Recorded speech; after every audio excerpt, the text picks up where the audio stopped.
떡과 포도주를 먹고 마실 때마다 주님의 임재를 체험하게 하심을 감사합니다. 이 시간 성령의 도우심으로 우리를 성별하여 주시고 하나님의 거룩하신 이름에 합당한 찬양과 감사를 드리게 하옵소서. 우리 죄에서 구원하신 예수 그리스도의 이름으로 기도하옵나이다. 아멘.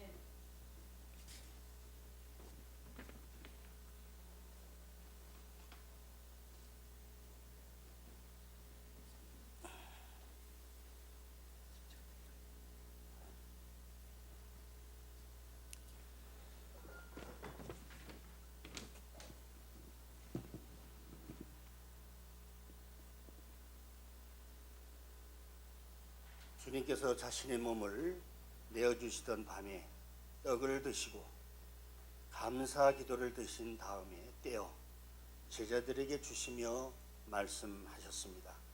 받아 먹으라. 이는 너희를 위하여 내어주는 나의 몸이니 먹을 때마다 나를 기억하라.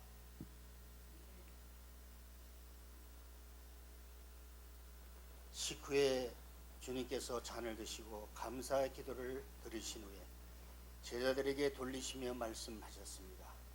이 잔을 마시라. 이는 죄사함을 얻게 하려고 많은 사람을 위하여 흘린 새 언약의 피니 이를 행할 때마다 나를 기념하라. 아멘. 사랑의 하나님, 예수 그리스도 안에 이루신 구원의 은혜를 상기하오며 그리스도께서 우리를 위하여 자신을 희생하신 것처럼 찬양과 감사를 드리는 가운데 우리 자신을 거룩한 제물로 하나님께 드립니다. 우리가 이 구속의 은혜를 소리 높여 찬양하오니 그리스도의 죽음과 부활 그리고 마지막 날 심판주로 다시 오실 것을 믿고 기다립니다.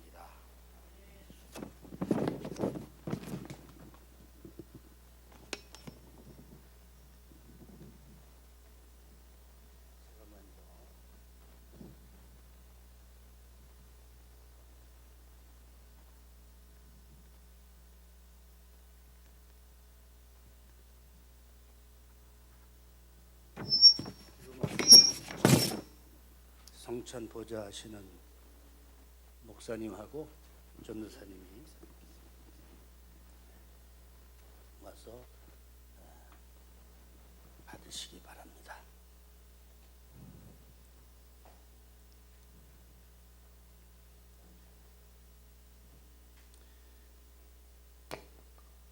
여러분을 위해 주신 우리의 주 그리스도의 몸이니 여러분을 영광에 이르도록 보호해 주십니다. 그리스도께서 여러분을 위하여 죽으셨음을 기억하시고 믿음으로 감사로 이 떡을 받아 먹으시기 바랍니다.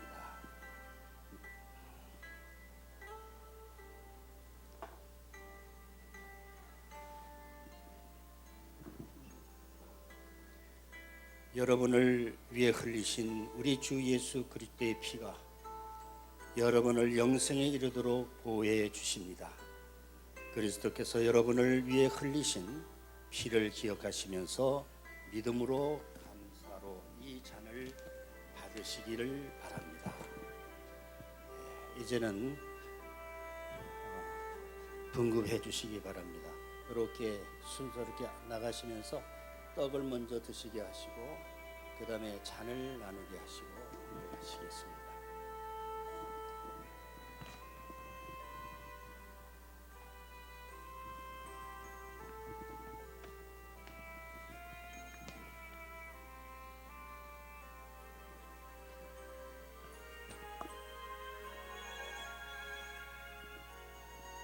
수고하고 무거운 짐진 자들아 다 내게로 오라. 내가 너희를 위하여 쉬게 하리라. 하나님이 세상을 이처럼 사랑하사 독생자를 주셨으니 이는 그를 믿는 자마다 멸망하지 아니하고 영생을 얻게 하려 함이니라. 믿보다 모든 사람이 받을 만한 이 말이요 그리스도 예수께서 죄인을 구원하시려고 세상에 임하셨도다.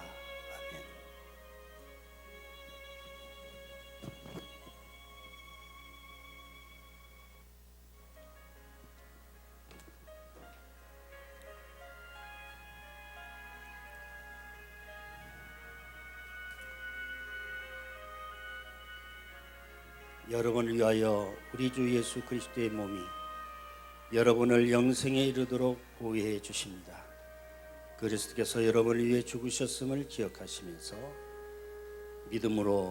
믿음과 감사로 이 떡을 받으시기 바랍니다.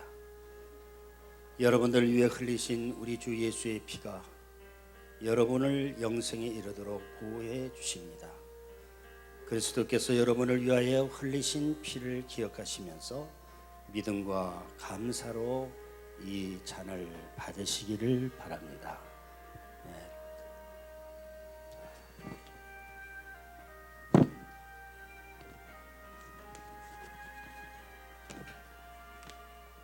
자, 함께 기도하겠습니다. 은혜와 사랑이 충만하신 하나님, 주님의 은혜로 우리를 구원하시고 생명의 양식을 주시니 감사합니다. 우리를 위하여 온 몸을 내어주신 십자가의 사랑과 희생의 신비를 기억하면서 우리 자신을 온전한 헌신의 제물로 하나님께 드립시다. 이제 성만찬에 참여한 우리가 그리스도와 하나가 되고 서로 하나 되어서 온 교회가 하나 되게 하여 주시옵소서. 이제 세상을 향하여 나아갈 우리가 성령의 능력 안에서 전식무로 하나님과 이웃을 사랑하며 그리스도의 빛과 소금이 되게 하시옵소서. 주님이 오시는 날 하나님의 나라 유업을 함께 이루게 하옵소서. 우리에게 영생을 주시는 우리 주 예수 그리스도의 이름으로 기도하옵나이다. 아멘.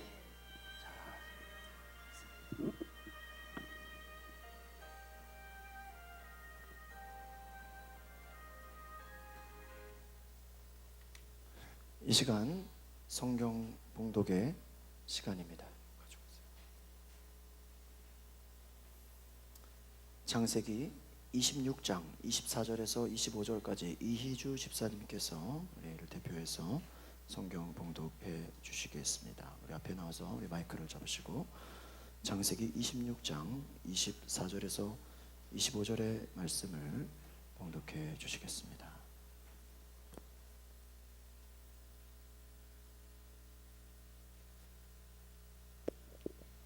그 밤에 여호와께서 그에게 나타나 이르시되 나는 내 아버지 아브라함이 하나님이니 두려워하지 말라. 내 종 아브라함을 위하여 내가 너와 함께 있어 내게 복을 주어 내 자손이 번성하게 하리라 하신지라.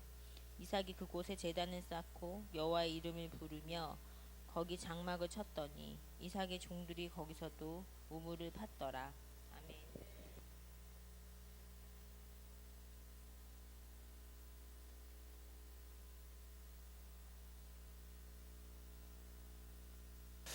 할렐루야. 옆에 있는 분과 인사합시다. 주님의 이름으로 사랑하고 축복합니다. 예, 감사합니다. 오늘 맥주감사 주일에 2부 예배에 나온 여러분들 주님의 이름으로 사랑하고 축복합니다. 오늘 저는 한번 따라해 봅시다. 하나님의 은혜를 기억하라. 하나님의 은혜를 기억하라 라는 제목으로 주님의 말씀을 전하려고 합니다. 오늘은 맥주 감사 주일입니다. 하나님은 이스라엘 백성들에게 유월절, 맥주절, 수장절을 지키라고 명하셨습니다. 이번 유월절은 하나님께서 민족을 구원해 주신 것을 감사해서 드리는 절기입니다. 맥주절은 보리와 밀 첫 수확하고 난 후에 감사하는 절기입니다. 수장절은 오늘날의 추수감사절과 같이 1년 농사를 거둬들이는 감사 절기입니다. 결국 이와 같이 유월절, 맥주절, 수장절 이런 절기는 하나님께서 명하신 바로 하나님의 우리에게 주신 하나님께서 베푸신 그 은혜를 기억하고 감사하라는 뜻인 줄 믿습니다. 하나님의 은혜를 기억하고 감사하라는 것입니다. 여러분, 오늘날 우리가 보리나 밀농사를 짓지는 않습니다. 그러나 6개월을 2013년 1월 1일부터 지난 6월 30일까지 6개월을 지켜주신 하나님의 은혜를 돌이켜볼 때 너무나 감사를 드린다라는 것입니다. 여러분, 감사는 믿음의 척도이고 수준인 것입니다. 어디까지 감사하는가를 보면 그 사람의 신앙 수준을 알 수 있습니다. 어떤 분은 항상 원망하고 불평하는 것이 충만한 사람들이 있습니다. 반대로 항상 감사가 넘치는 분들이 있습니다. 그러므로 우리가 어떠한 마음의 태도와 어떤 마음의 관점을 가지고 사느냐가 중요한 것인 줄 믿습니다. 여러분, 관점이라는 것은요, 문제를 바라보는 시각이라는 것입니다. 각도라는 거예요. 컵에 물이 절반 정도 들어있다고 생각해 보십시오. 어떤 사람은 절반밖에 안 남았다라고 말합니다. 어떤 사람은 아직도 절반이나 남아있구나, 이렇게 안심합니다. 자신의 관점에 따라 마음도 달라진다라는 것입니다. 어떤 주부가 쓴 글입니다. 그는 반복되는 일상생활이 너무나 권태롭고 짜증이 났습니다. 매일 남편과 아이들 뒤처리나 하고 자기 인생이 뭔가 하는 생각이 들을 정도로 원망과 불평하는 마음이 막 올라왔습니다. 내 인생이 무엇인가? 그래서 집안 식구들에게 화를 내기 시작했습니다. 아무에게나 화를 내고 누구에게든지 만나면 불평하기 시작했습니다. 원망하기 시작했습니다. 그러다 보니까 집안 분위기가 뒤숭숭해졌습니다. 가족들 모두가 다 불행해졌습니다. 그러던 어느 날 머리가 너무 아파가지고 병원에 가봤습니다. 병원에 가서 진단을 해보니까 악성 뇌종양이라는 것입니다. 그래서 너무나 충격을 받고 의사 말이 빨리 수술을 해야 됩니다. 그런데 수술을 하면 걸어 나올 보장이 없습니다라는 거예요. 여러분, 이 주부가 수술 전날 남편과 아이들의 옷을 정리하면서 펑펑 울었다는 거예요. 이제 푸른 하늘을 바라보니 더 슬퍼졌다라는 거예요. 여러분, 다음날 수술을 받았습니다. 그런데 다행히 성공적이었어요. 그 후 여러 날이 흘러서 이제 퇴원을 하게 되었습니다. 그런데 이상합니다. 세상이 달라져 보이기 시작하는 겁니다. 자신이 수술하고 나니까, 자신이 다시 살아있다고 생각하니까 모든 것이 새롭고 모든 것이 귀하고 모든 것이 고맙게 여겨졌다는 것입니다. 식구들이 여기저기 처박아 놓은 양말이나 옷가지를 보면서도 정든 마음이 들고, 늦잠 자는 아이들을 봐도 귀엽고, 누군가 자기 집 앞에 내다버린 쓰레기조차도 좋아 보였다는 것입니다. 여러분, 무엇이 달라졌습니까? 환경은 그대로입니다. 그런데 아직 여러분, 수술 자국도 남아있는데, 계속 건강도 조심해야 되는데 무엇이 달라졌을까요? 자신의 마음이 달라졌다는 것입니다. 마음이 달라지고 나니까 모든 것이 다 새롭게 보였다라는 것입니다. 여러분, 그러므로 아름다운 인생, 이렇게 감사하는 신앙생활을 사는 것은 환경이나 조건을 바꾸는 것도 중요하지만 정말 중요한 것은 무엇입니까? 우리의 마음을 바꾸는 것인 줄 믿습니다. 마음을 바꿔야 된다는 거예요. 마음만 바꿔도 똑같은 세상이 달라 보이고, 똑같은 사람이 달라 보이고, 내가 하는 일이 다르게 보이고, 내가 갖고 있는 환경과 내가 처해진 모든 것이 달라져 보인다는 것이 우리의 마음 먹기에 달려있다는 것입니다. 어떤 사람이 횡재를 했습니다. 먼 친척이 떠나면서 자기에게 5억을 유산으로 남겼습니다. 그런데 그 다음 해에 부모님이 돌아가시자마자 유산으로 10억을 받게 됐습니다. 그런데 또 그 다음 해에 홀로 사시는 고모님이 돌아가시면서 자기에게 2억을 주라고 유언을 남겼다는 것입니다. 여러분, 불과 3년 사이에 17억이라는 큰 거금을 그냥 가만히 받게 됐어요, 유산으로.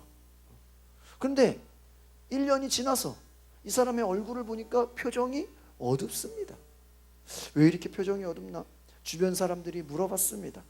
당신은 그렇게 큰 금액을 횡재를 해놓고 오늘은 왜 이렇게 표정이 어둡습니까? 이렇게 사람들이 질문을 합니다. 그러니까 이 사람은 이렇게 대답합니다. 글쎄요, 금년에는 아무도 돌아가시지 않는 것 같습니다. 이게 뭐 사실인지 아닌지는 모르겠지만 금년에는 아무도 돌아가시지 않는 것에 슬퍼했다라는 거야. 17억을 가졌지만 또 누가 돌아가셔서 나에게 유산을 주지 않을까, 늘 그것만 기다리고 살았다라는 거야. 여러분, 자기가 받은 은혜나 자기가 받은 선물을 당연하게 생각하면 감사할 수 없다는 것입니다. 늘 받은 은혜만 생각하면 감사할 수 없다는 것입니다. 감사는요, 받은 것을 고맙게 생각하는 것에서부터 시작하는 줄 믿습니다. 오프라 윈프리가 현재 미국에서 가장 영향력 있는 인물로 손꼽히는데, 그가 인기와 명예와 재물을 모두 가진 성공한 사람으로 꼽혀지는데, 그가 자신의 비결을 말하는 것이 나는 감사일기를 쓴다. 어려서부터 하루 동안 일어났던 일을 5가지를 찾아가지고 감사일기를 쓴다라는 것이. 너무나 바쁘고 너무나 그냥 힘든 일정이지만 내가 꾸준히 쓰는 것은 바로 이 감사일기다. 제가 우리 성도님들에게도 이전 금요철야 때, 금요기도회 때 우리가 감사 기도 수첩을 제가 이렇게 드린 적이 있는데, 혹시 없으신 분들은 나중에 받아가시기를 바랍니다. 제가 기도 수첩을 드리면서 우리가 기도를 하자, 또 감사한 것들을 적어보자 그랬어요. 오프라 윈프리가 감사일기를 쓴 가운데 내용이 이렇습니다. 오늘도 내가 거뜬하게 잠자리에서 일어나게 해주셔서 감사합니다. 유난히 눈부시고 파란 하늘을 보게 하시니 감사합니다. 점심때 맛있는 스파게티를 먹게 하시니 감사합니다. 나에게 미운 짓을 했던 동료에게도 화내지 않게 해주셔서 감사합니다. 좋은 책을 읽었는데 그 책을 써준 작가에게도 감사합니다. 그녀는 자신의 감사일기를 통해서 2가지를 배웠습니다.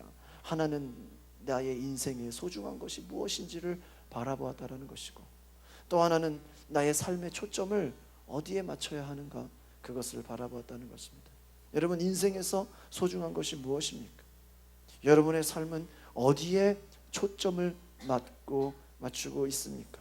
오늘 이 맥주감사절 아침에 우리가 본문에 나오는 이삭을 통해서 마침내 복 주시고 하나님의 은혜를 허락하시는 그러한 하나님의 음성을 듣기를 원합니다.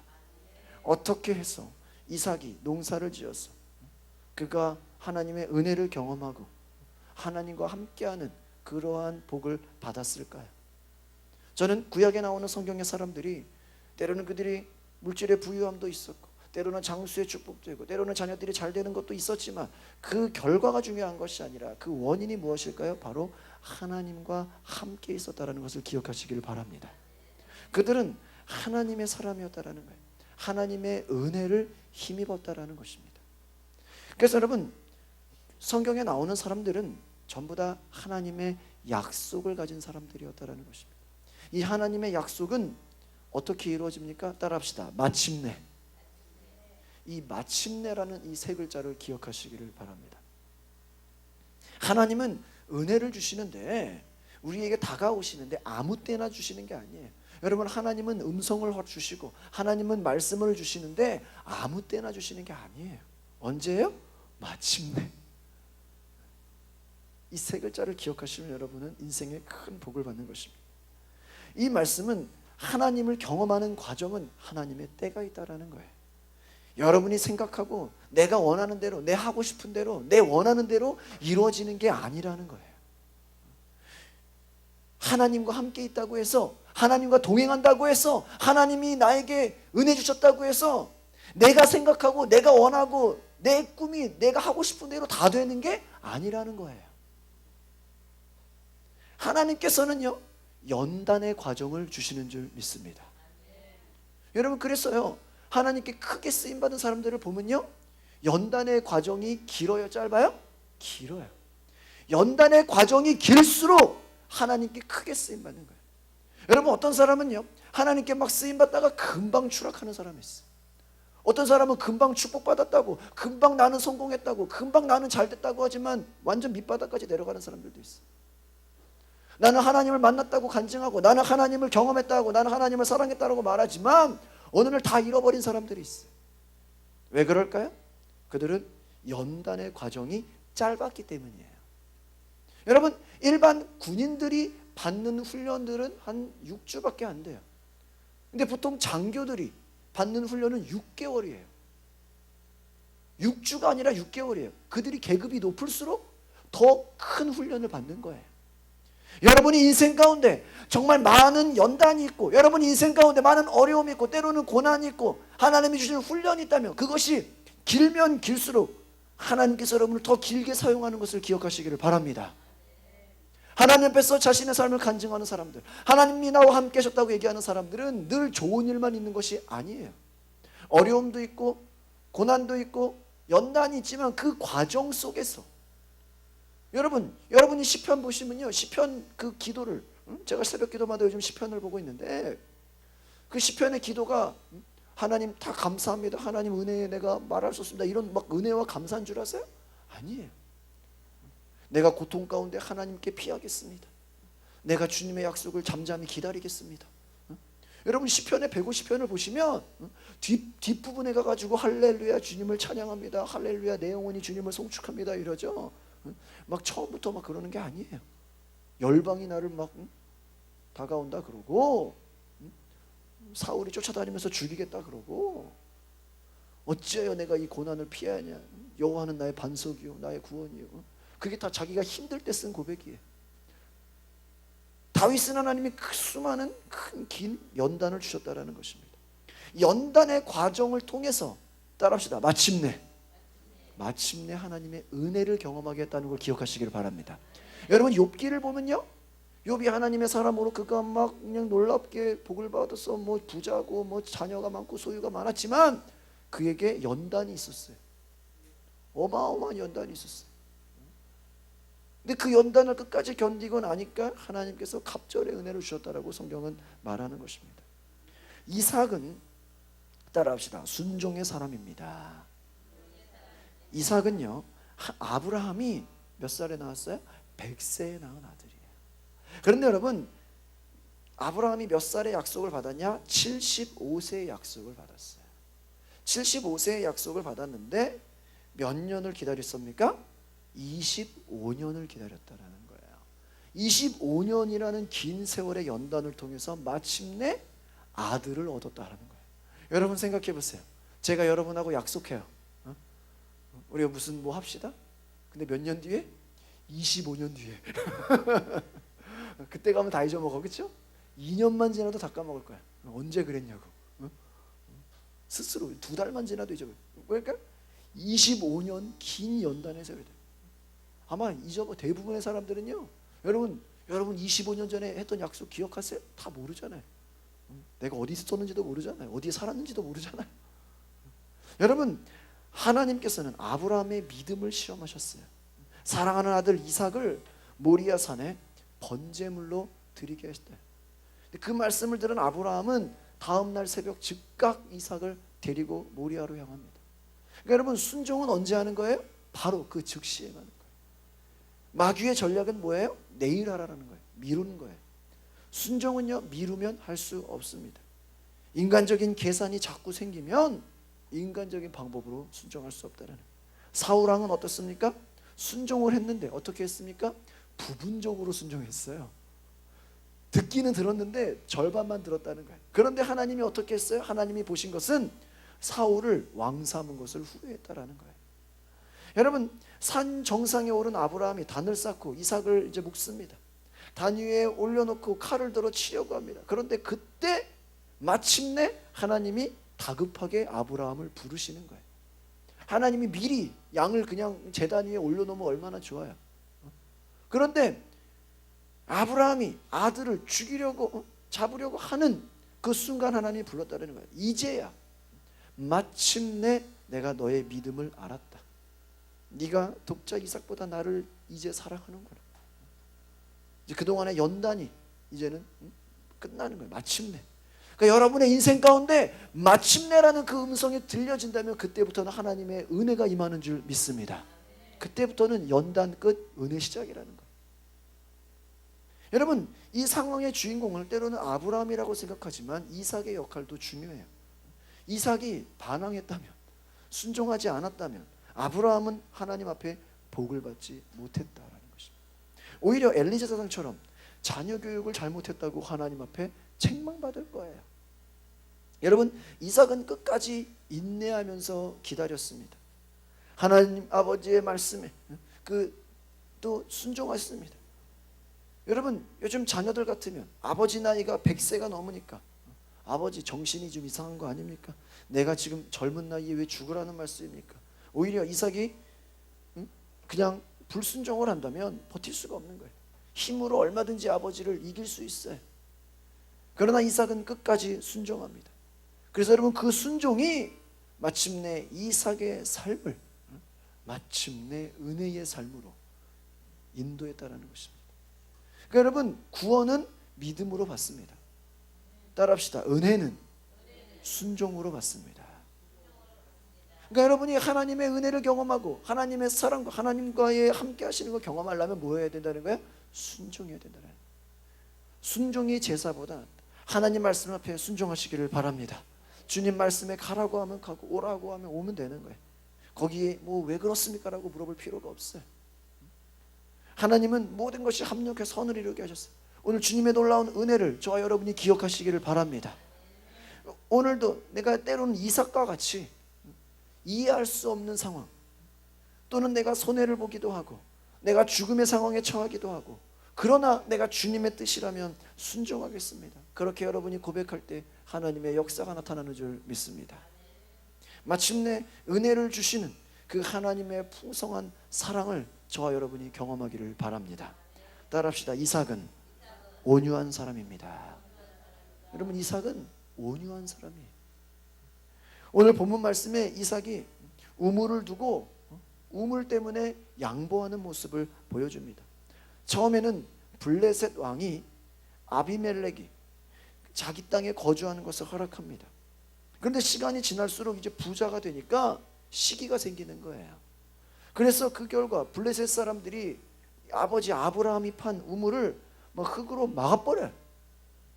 그러니까 남 잘 되는 것을 시기하는 사람들은요, 하나님의 은혜를 경험하지 못합니다. 여러분, 기독교인들 중에서도요, 다른 사람 잘 되는 거를 막 시기하고 막 힘들어하는 사람들이 있어요. 내 옆에 사람이 잘 되는 거를 막 못 견디는 사람들이 있어요. 남의 불행이 나의 행복이 되는 것은 그리스도인의 모습이 아니에요.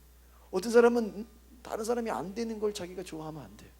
여러분, 남이 잘 되면 때로는 내가 잘 된 것보다 더 좋아할 수 있는 은혜가 있기를 바랍니다. 이것이 온유한 사람이에요. 여러분, 남 잘 되는 거를 기뻐하시길 바랍니다. 우리 속담에 사촌이 땅을 사면 뭐가 아프다? 배가 아프다. 이 한국 사람들은 다 그렇다는 거예요. 여러분, 남 잘 되는 것을 기뻐할 때 여러분 안에 온유한 마음이 있기를 바랍니다. 한 농부가 염소와 나귀를 기르고 있었어요. 주인은 그 자신의 무거운 짐을 잘 나르고 잘 순종하는 그 나귀를 너무나 사랑했습니다. 그러나 염소는 이런 주인이 나귀를 사랑하는 것을 못마땅하게 생각하고 시기하고 질투를 느꼈어요. 그래서 이 나귀를 좀 해치를 좀 계략을 꾸몄어요. 나귀야, 너처럼 불쌍한 동물도 없을 거야. 주인은 맨날 너에게 힘든 일만 시키고 넌 얼마나 억울하니? 내가 한 가지 전략을 가르쳐 줄게. 염소는 나귀의 귀에 입을 대고 속삭였습니다. 짐을 싣고 이제 개울을 건너려고 할 때 너가 일부러 자꾸 넘어져라. 그러면 주인이 네 몸이 힘들고 쇠약한 줄 알고 다시는 이제 너에게 힘든 일을 안 시킬 거야. 그렇게 염소가 나귀에게 개울을 건널 때 넘어지라고 얘기했어요. 그래서 나귀는 그 말을 듣고 정말 개울을 건널 때 일부러 계속해서 막 넘어졌어요. 주인이 야, 신기하다. 평소 건강하던 나귀가 넘어지는 것을 보면서 깜짝 놀라가지고 수의사에게 데려갔습니다. 이 수의사는 나귀의 기력이 약해졌습니다. 염소의 간을 먹이면 금방 낫습니다. 이렇게 얘기를 한 거예요. 그래서 주인은 즉시 염소를 잡아서 염소의 간으로 나귀를 치료했다라는 거예요. 시기와 질투를 낳는 것이 본인 스스로 죽게 된 거예요. 여러분, 시기와 질투는 부메랑 같은 거예요. 여러분들은 성경에 가인을 아실 거예요. 근데 가인은 어떤 사람이에요? 동생 아벨을 시기하고 질투한 사람이에요. 그래서 결국에는 살인을 저질러서 인류 최초의 살인자다라고 그랬어요. 여러분, 사울이 왕이잖아요.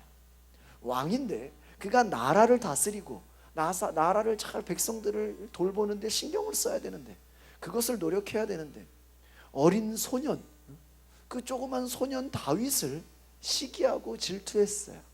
그래서 다윗 죽이겠다고 쫓아다니다가 세월을 다 낭비해 버렸어요. 그래서 나중에는 블레셋 사람들에게 아들과 함께 같이 죽임을 당해요. 자신의 소중한 세월을 다 낭비해 버린 거예요.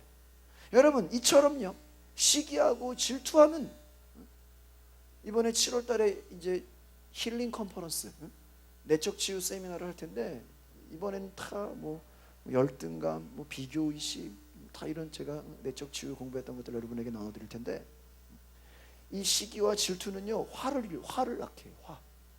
이 한국인의 가장 무서운 병이 하나가 화병이에요. 화병, 스트레스. 여러분, 이 시기와 질투는요, 가볍게 생각하면 안 돼요. 우리의 삶에 하나님의 은혜를 기억하지 못하게 한다라는 거예요. 그래서 무서운 방해물, 독과 같다라는 거예요. 여러분이 시기하고 불평하고 화를 내고 막 질투하면 여러분 속에 뭐가 자라는 거예요? 막 독이 자라는 거예요. 여러분, 이삭은요, 블레셋 사람들이 시기하고 질투하는 것에 신경 쓰지도 않았어요. 아비멜렉이 이제는 우리 땅에서 떠나라고 합니다. 그래서 그랄 골짜기로 이사를 갑니다. 그리고 다시 우물을 팠는데 뭐가 나와요? 물이 나와요. 그런데 블레셋 사람들이 쫓아와가지고 그 물이 자기네 것이라고 우기는 거예요. 그 이삭은 황당할 거 아니에요? 내가 물 파는 나 자기 거라 그러니까 싸우지 않아요. 그러냐? 이 우물의 이름을 에색이라고 불러요. 그 의미는 뭐냐? 다툼이란 뜻이에요. 이삭은 우물 때문에 다툴 필요가 없다, 싸울 필요가 없다. 다른 곳으로 옮겨가지고 또 다시 우물을 팝니다. 그런데 그들이 또 와서 시비를 걸어요. 여러분이 우물 땅 파는데 시비를 거는 거예요. 그러니까 그 우물의 이름을 신나라고 이름을 집니다. 그 의미는 대적함이란 뜻이에요. 그들이 와서 대적했지만, 자꾸 대적했지만 싸울 필요가 없다, 그럴 필요가 없다라는 거예요. 그래서 이삭은 또 옮겨가지고 또 우물을 팝니다. 이번에는 멀리 간 것 같아요. 그랬더니 이번에도 어김없이 물이 나왔어요. 그 이름을 르호봇이라 그래요. 르호봇. 그 이름의 뜻은 넓은 공간이다라는 거예요. 하나님께서 이제 더 이상 다투거나 대적할 필요가 없는 넓은 땅을 주신 은혜에 감사했다라는 것입니다. 여러분, 이삭은요, 여기서 우리가 알 수 있는 것이 그는 싸우지 않고 다투지 않고 온유한 사람인 것을 알게 되는 것이죠. 여러분, 당시 여러분 우물 파는 게 그러면은, 야, 무슨 우물 파는 게 그렇게 쉬운 거 아닌가? 우물 파는 게 쉽지 않았다라는 거예요. 오늘처럼 어떤 우물 파는 기계나 장비가 있으면 얼마나 좋겠어요. 완전히 그늘도 없는 땡볕에서, 사막 가운데서 손으로, 그냥 손으로 우물 땅 파는 거예요. 당시 기록에 의하면 그 우물의 깊이는 약 12m. 얼마나 깊은 거예요? 한 3, 4층 건물 3, 4층 높이만큼을 땅을 파는 거예요. 한 번도 아니고 계속해서 우물을 파는 거예요. 우물을 파면 빼앗기고, 우물을 파면 빼앗기는 거예요. 그러나 여러분, 이삭은 언제나 양보하고 다른 곳에 또 우물을 파고, 이삭의 그 온유함이 마침내 하나님의 은혜를 경험하게 하였다는 것을 기억하시기를 바랍니다.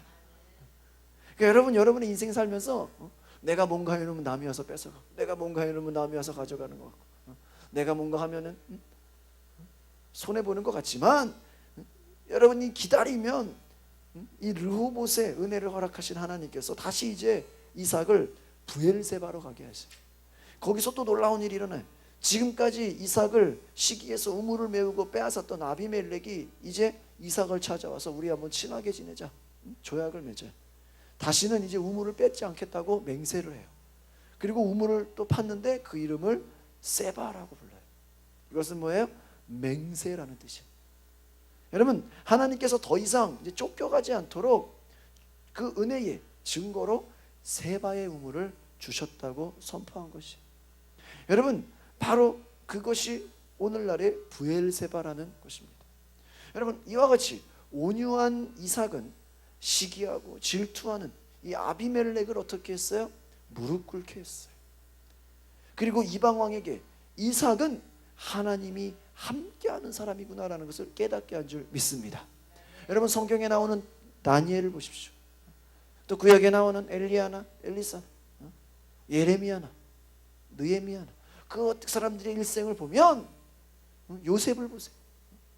요셉이 여러분 창세기를 쭉 보면요, 하나님이 그와 함께 하셨다. 하나님이 그와 함께 하셨다. 그가 노예로 팔려가도 하나님이 함께 하셨고, 그가 종으로 그가 감옥에 가도 하나님이 함께 하셨고. 여러분, 성경에서 말하는 형통은 뭐예요? 하나님이 함께 하신 줄 믿습니다. 근데 그 하나님이 함께 하신 거를 누가 알아요? 불신자들도, 하나님을 알지 못하는 사람도 알았다라는 거예요. 그러니까 여러분이 정말 하나님의 사람이라면 하나님이 함께 하시는 것을 여러분이 아는 게 아니라 주변 사람이, 하나님을 알지 못하는 사람이, 아, 저 사람은 하나님이 함께하는 사람이구나라는 것을 깨달을 수 있도록 그런 은혜가 여러분에게 있기를 바랍니다. 여러분의 삶을 보면서, 여러분의 모습을 보면서 여러분의 친구들이나 불신자들이, 하나님을 안 믿는 사람들이, 야, 쟤랑 얘기하면 하나님이 함께하는 사람이야. 저 사람은 하나님이 동행하는 사람이야. 저 사람하고 대화를 하면 뭔가 일이 풀리는 것 같아. 뭔가 내 마음이 해결되는 것 같아. 내가 치유받는 것 같아. 그와 같이 바로 하나님이 함께하는 사람은 어느 곳에 가든지, 자신의 소유가 넉넉하든지 가난하든지, 자기가 높은 곳에 올라가든지 낮은 곳에 내려가든지, 어느 환경과 상관없이 하나님이 함께하는 자는 바로 하나님의 은혜를 주신다. 근데 누구에게 함께한다고요? 온유한 자에게. 여러분, 유명한 역사학자 토인비 박사가 이렇게 얘기합니다. 칼을 쓴 나라는 망하였습니다. 그러나 온유한 전략을 쓴 나라는 승리했습니다. 여러분, 한때 전 유럽을 정복하고 세계를 정복하는 것을 꿈꿨던 나폴레옹이 세인트 헬레나 섬에서 그의 최후에 이런 말을 남겼습니다. 나는 칼을 가지고 칼로서 온 유럽을 정복하였지만 결국은 실패하였다. 그러나 예수 그리스도는 십자가의 사랑으로 온 인류를 정복하였다. 여러분, 칼로 세상을 정복하려고 했던 사람들은 패배한 거예요. 그러나 십자가에 못 박혀 돌아가신 예수 그리스도는 승리한 줄로 믿습니다. 칼을 쓴 나라들은 망하는 것이지만 온유한 나라들은 승리하는 것을 기억하시기를 바랍니다. 여러분, 강한 자가 승리하는 것이 아니라 온유한 자가 승리하는 줄 믿습니다. 예수님께서 온유한 자가 복이 있다. 저희가 뭐를 기업으로 받아요? 땅을 기업으로 받을 것이다. 세상은 강한 자가 승리하는 것 같지만 결국은 온유한 자가 승리하는 것입니다. 온유한 자가 하나님의 은혜에, 그 놀라운 은혜의 땅을 차지하는 줄 믿습니다. 사랑하는 우리 성도 여러분, 온유한 자가 되시기를 바랍니다. 온유하려면 어떻게 해야 됩니까? 성령으로 충만해야 되는 줄 믿습니다. 성령의 사람은 온유할 수 있는 거예요. 이삭은 어떤 어려운 상황에서도 원망하거나 불평하지 않았어요. 여러분, 이미 어릴 때 이미 모리아산에서 연단이 된 거야. 여러분, 상대방을 대적하지 않습니다. 바보처럼 계속 양보합니다. 하나님의 약속의 말씀을 붙잡고 그냥 감사함으로 순종합니다. 더 좋은 것을 주실 줄을 그냥 믿고 온유함으로 양보합니다. 누가 빼앗아가면 그냥 줍니다. 여러분, 하나님 말씀 앞에 순종하며 나아가는 사람, 하나님 앞에서 온유한 자는 이와 같이 마르지 않는 하나님의 그 은혜의 강물 가운데 살아가는 줄 믿습니다. 때로는 우리가 매일 손해보는 것 같고 내가 바보처럼 인생을 살아가는 것 같아도 결국은 하나님 앞에서 순종하고 온유한 자는 하나님 주시는 은혜의 그 놀라운 축복의 땅으로 기름진 복을 받는 것을 기억하시기를 바랍니다. 그래서 결국은 대적했던 아비멜렉과 화친을 맺고 그가 이삭 앞에 무릎을 꿇는 것처럼 하나님이 함께 하심을 고백하고 하나님이 은혜를 주시는 것을 고백하고 그것을 선포하시길 바랍니다. 여러분, 감리교 청취자 요한웨슬리 목사님이 말씀해, 내가 가장 감사한 것은 하나님이 나와 함께하는 것이다. 여러분, 하나님이 함께하는 것이 가장 무서운 거예요. 하나님이 함께하는 사람은요, 다른 것을 두려워할 필요가 없어요. 사람을 무서워할 필요도 없어요. 재물을 두려워할 필요도 없어요. 인간의 어떤 권력이나 명예도 두려워할 필요가 없는 것이에요. 하나님이 함께하는 사람은 그가 감옥에 가도 무인도에 떨어져도 원수의 손에 떨어져도 하나님이 함께하는 자는 하나님의 은혜를 경험한다는 것입니다. 그것을 여러분의 삶 가운데 날마다 경험하시길 바랍니다. 여러분, 맥주감사절 우리가 이제 7월 첫 주를 기억하는 것은 뭐예요? 지난 벌써 2013년이 절반이 다 갔다라는 거예요. 2013년이 절반이 다 갔어요. 그런데 이제 남은 6개월, 여러분이 그동안 2013년의 6개월을 내가 내 마음대로 내가 원하는 대로 살지 못했다면, 별로 내가 하나님의 은혜를 경험하지 못했다면, 남은 6개월만큼은 하나님, 내가 하나님 함께하여 주시옵소서. 하나님, 나에게 은혜를 더하여 주시옵소서. 하나님, 내가 순종하기를 원합니다. 하나님, 내가 함께하는 그 삶을 간증하기를 원합니다. 그러한 삶의 고백이 있도록 여러분 기도하시기를 바랍니다. 그러면 하나님의 사람들은, 따라합시다, 마침내 은혜를 경험하는 줄 믿습니다. 그러면 여러분 모두가 하나님의 사람이 되어서 이삭과 같이 세상에서 그렇게 하나님의 사람으로 인정받으시길 바랍니다. 여러분, 하나님의 사람으로 인정받아야 되는 거예요. 여러분이 교회 다닌다고 하면서, 야, 저 사람 너무 욕심이 많아, 저 사람은 너무 그냥 세상적이야, 교회 다니는 사람이 너무나 그냥 강팍해, 교회 다니는 사람이 너무나 폭력적이고 너무나 말도 험하게 하고 너무나 욕도 잘하고 교회 다니는 사람이 너무나 악하고 게으르고, 여러분, 그런 사람들이 얼마나 많아요. 그러면 하나님의 사람으로 인정받을 수 없다라는 거예요. 여러분, 하나님이 함께하는 사람, 하나님 앞에서 순종하고 온유한 사람은 여러분 하나님의 은혜를 경험한다는 것을 기억하시면서 남은 6개월도 여러분 2013년이 절반밖에 남지 않았다는 걸 생각하시면서 또 한 번 우리가 하나님께 감사하는 마음으로 우리 7월 달을 맞으시기를 바랍니다. 그래서 여러분의 인생에 하나님의 나라를 선포하시고 이 땅에서 하나님, 나에게 마침내 하나님의 때가 올 때까지 내가 기다리겠습니다. 하나님이 연단의 과정을 주시면 내가 연단을 받겠습니다. 하나님 고난의 과정을 주시면 내가 고난을 받겠습니다. 하나님의 은혜에 내가 순종하겠습니다. 그것을 기다리겠습니다. 여러분, 기다리는 자, 제가 아침마다 요즘에 새벽 기도하면서 시편을 이렇게 나누는데 다윗의 고백을 보면요, 하나님, 잠잠히 하나님 기다린다고. 고요한 가운데 너희는 가만히 있어 하나님 됨을 알죠. 너희는 잠잠히 고요히 기다리라는 거예요. 여호와의 선하심을 맛보아 알라는 거예요. 여러분, 하나님을 삶에서 경험하실 수 있는 것은 기다림인 줄 믿습니다. 기다리지 못하는 자는 망하는 거예요. 믿음의 가장 어려운 것은 기다리는 거예요. 그래서 여러분, 우리가 맥주감사절을 맞이하면서 하나님의 우리 은혜를 누리는 비결은 무엇이냐?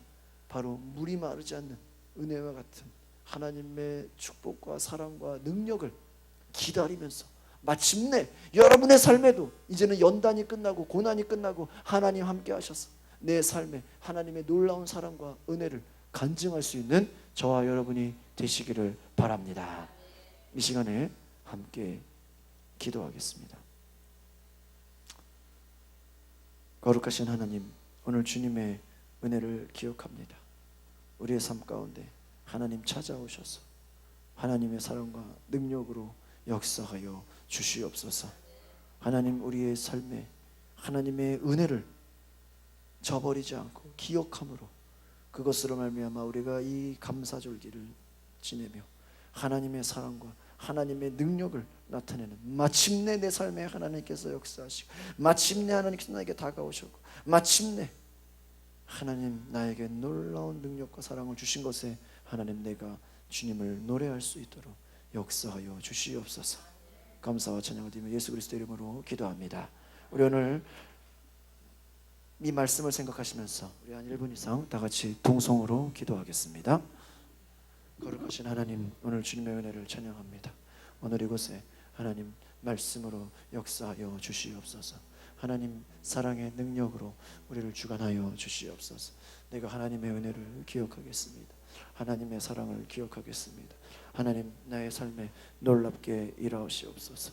하나님의 은혜를 기다리고 하나님 내가 연단을 받겠습니다. 하나님 어떠한 고난이라도 내가 견디겠습니다. 하나님 그 고난이 끝났을 때, 연단이 끝났을 때 하나님의 놀라운 사랑이 있음을 믿습니다. 주님이 마소서.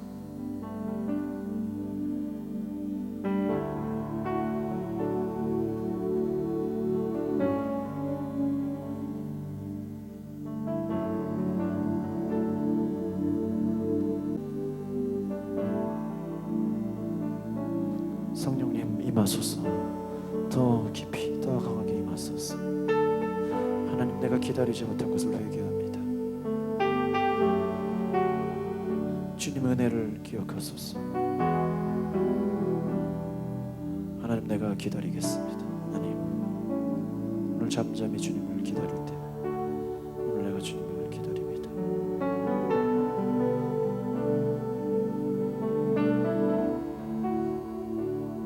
오늘 주의 성령으로 임하소서.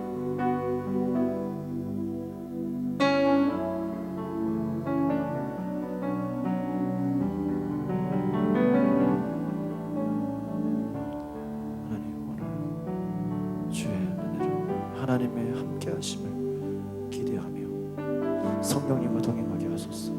성령님 내 안에 말씀하여 주시옵소서. 순종하게 하옵소서.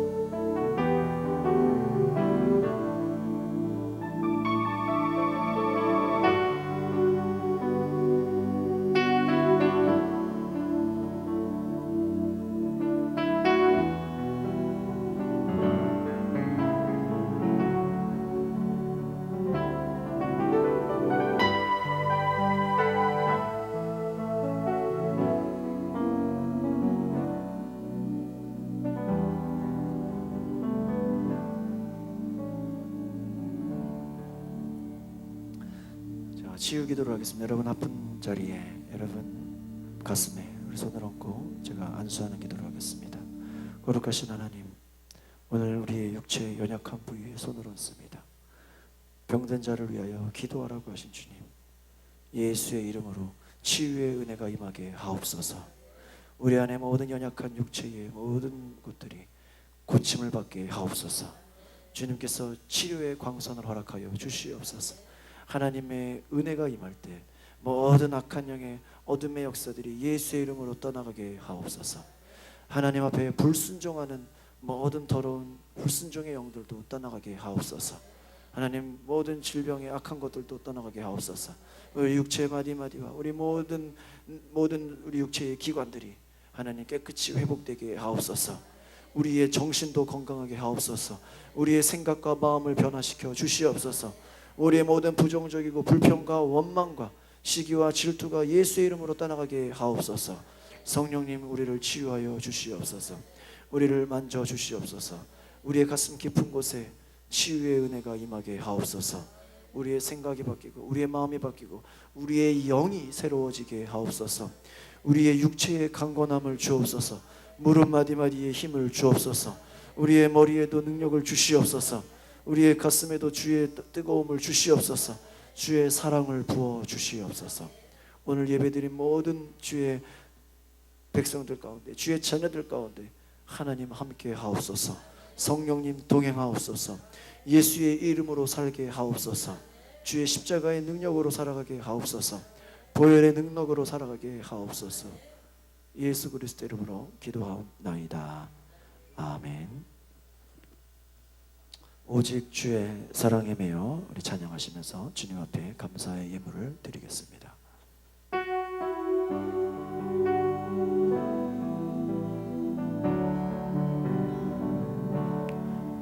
오직 주의 사랑에 매여 내 영 기뻐 노래합니다. 이 소망의 언덕 기쁨의 땅에서 주께 사랑 드립니다. 오직 주의 임재 안에 갇혀 내 영 기뻐 찬양합니다. 이 세상의 어떤 거룩한 땅에서 주께 경배드립니다.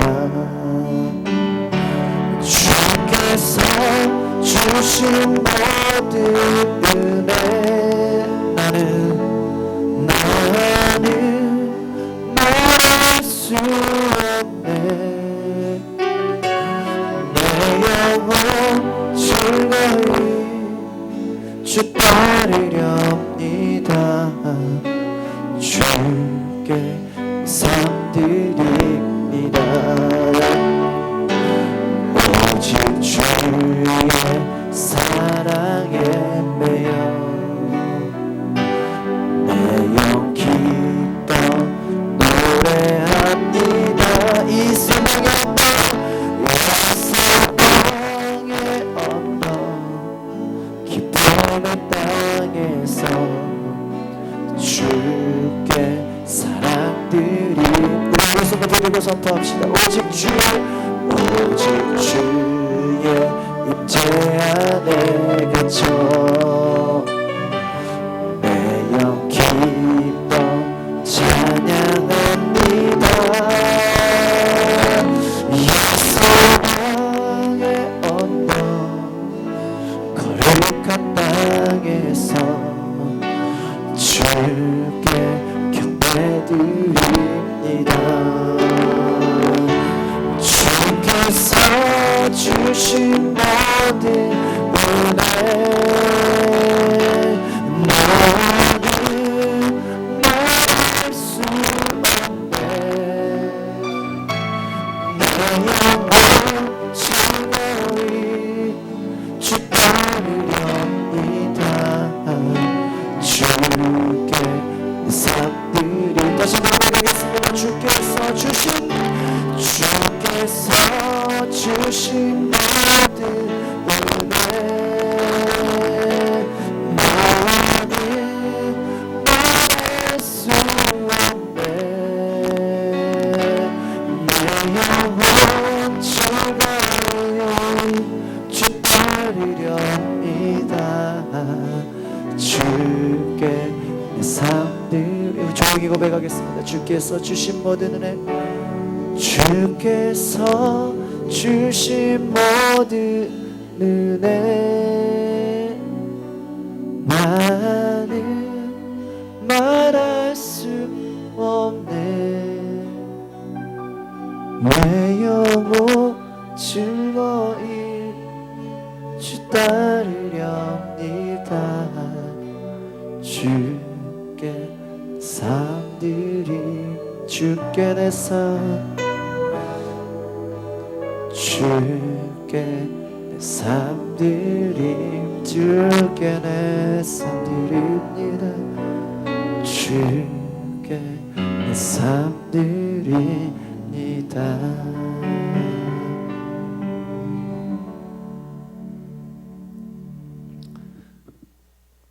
우리 자리에서 일어나서 함께 봉헌의 기도를 드리겠습니다. 자리에서 일어나 주시기를 바랍니다. 하나님 감사를 드립니다. 오늘 주님 앞에 우리가 감사의 은혜를 기억하며 주님 앞에 예물을 드립니다. 11조와 감사 예물과 맥주 감사 절기헌금과 또 각종 예물을 드린 우리 모두의 삶을 축복하여 주시옵소서. 성령께서 함께하여 주시옵소서. 우리의 삶에 더 풍성한 은혜, 나눠줄 수 있는 은혜, 하나님 내가 손해보고 양보해도 하나님 끊임없이 부어주시는 그 은혜를 기억하게 하옵소서. 하나님 온유한 자가 되게 하옵소서. 순종하는 자가 되게 하옵소서. 하나님 함께하는 자가 되게 하옵소서. 오늘 우리의 삶과 우리의 시간과 우리의 인생이 주님의 것이 되게 하옵소서. 감사와 찬양을 드리며 예수 그리스도 이름으로 기도하옵나이다. 아멘. 앉으시면서 주님의 이름으로 사랑합니다 인사합시다. 하나님의 은혜를 기억합시다. 우리 오늘 우리 교회 또 오랜만에 오신 분들, 처음 나오신 분들을 주님의 이름으로 사랑하고 축복합니다.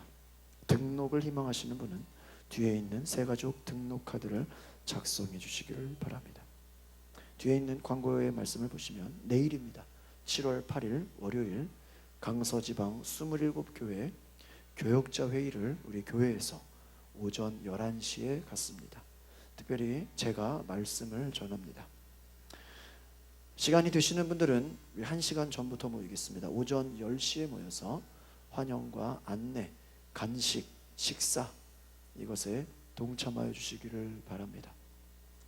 이 교역자 회의 준비를 위해서 지난 금요일에는 많은 분들이 오시지 못해서 청소가 잘 되지 않았습니다. 그래서 내일 교역자 회의 준비를 위해서 교회 대청소를 실시하는데 점심 식사를 하시고 오늘 1시부터 2시까지 점심 식사가 끝나면 바로 2시까지 오후 예배 전까지 이유석 집사님의 총 진행에 따라서 본당, 의자, 특별히 계단이 좀 많이 돌았습니다. 계단, 교육관, 주방, 화장실, 물청소 다 여러분이 다 합력하셔서 교회를 깨끗하게 청소하는데 여러분들이 힘써 주시기를 바랍니다.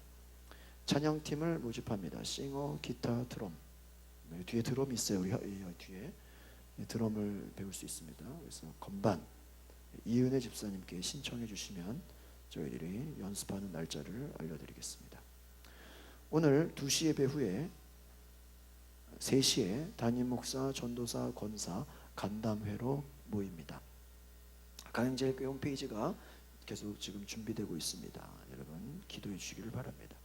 7월 20일이면 이제 우리가 교회 리모델링이 다 마무리가 되는데 오후 2시 예배에 이때는 집사반, 권사반이 다 같이 모여서 교회 리모델링 감사 예배를 갖습니다. 특별히 강화선행교회를 담임하시는 신재철 목사님께서 오셔서 말씀을 전해 주십니다. 강화선행교회 후원으로 예배실과 교육관, 주방, 화장실이 계속 되어지고 있습니다. 이제 거의 다 됐고요. 이제 시트지 작업만 하면 됩니다. 그래서 오늘 오후 예배 후에 우리 본당과 3층에 철문 시트지 작업이 돼야 내일 교육자회를 맞이하는 겁니다. 그래서 힘써 주시길 바랍니다. 여러분 인터넷이나 스마트폰, 유튜브를 통해서 가양제일교회를 검색하시면 영상을 보실 수 있습니다. 화요 중보기도 모임이 있고요. 7월에 따라합시다. 힐링 컨퍼런스, 내적 치유 특별 집회를 갖습니다. 22일부터 27일까지 5일 동안 7시 30분부터 9시 30분 2시간 동안 이번에는 강의사 제 이름을 광고할 거예요. 한국치유상담협회 상담심리사 2급이에요 제가.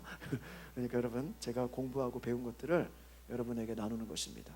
비교의식, 우울증, 어떠한 분노, 다툼, 온갖 문제들 이번 또 영성 컨퍼런스랑은 완전 색다른 모습으로 제가 준비할 것입니다. 그래서 여러분 내적 치유가 필요한 분들은 이거는 지난번 영성 컨퍼런스는요 불신자가 오기 좀 부담스러운 집회였는데 이 영성 컨퍼런스는 내적 치유 힐링 컨퍼런스는 누구든지 올 수 있는 거예요. 불교 스님도 와도 돼요. 알겠어요? 그러니까 누구든지 올 수 있는 거예요. 그러니까 여러분 주변의 친구들을 미리부터 초청하시기를 바라고 우리 교인들을 위해서 초청장을 만들 거예요.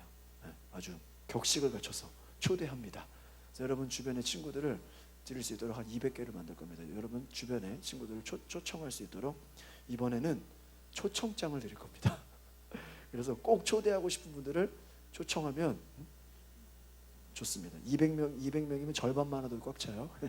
그러니까 초청해 주시기 바랍니다. 새가족 모임이 주일 12시 50분에 있습니다. 7월 달에 우리 직분자 교육이 좀 필요하다라고 제가 생각이 듭니다. 그래서 감리교 교리와 정정, 교회 행정, 또 그 외에 소명을 가진 성도라는 주제로 집사님들을 모시고 7월 14일 주일 오후 예배가 끝나고 3시에 제가 교육을 하겠습니다. 그래서 집사님들은 의무적으로 7월 14일 다음 주일입니다. 참석해 주시고 우리 권사님들은 주일날 시간이 제가 안 돼서 7월 20일 토요일날로 잡았습니다. 그런데 혹시 시간이 안 되시면 우리 권사회장님, 우리 남순자 권사님께 말씀하셔서 시간을 따로 잡으셔도 좋습니다. 토요일이 좋아요 제가. 그래서 2시라든지 오전이라든지 아니면 저녁이라든지 이렇게 시간을 잡아주시면 제가 맞춰드리겠습니다. 그래서 1시간에서 2시간 사이로 권사의 직무에 대해서 제가 교육을 하겠습니다.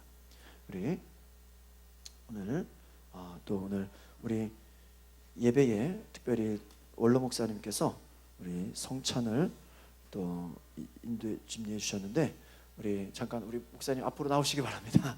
우리 교회에서 조그만 선물을 준비했습니다. 우리 목사님 감사합니다라고 우리 격려의 박수를 해주시기를 바랍니다. 조그만 책과 우리 감사를 드립니다. 우리 박수 해주시기 바랍니다. 네, 오늘 우리 성찬을 해주셔서 감사드립니다. 앞으로 절기 때 추수감사절이나 부활절이나 성탄절에는 우리 원로 목사님께서 성찬을 해주시기를 제가 부탁을 드리려고 합니다. 다른 특별한 간구가 없으시면 우리 자리에서 일어나셔서 주님 내가 여기 있사오니 우리 결단하는 마음으로 함께 찬양하시겠습니다.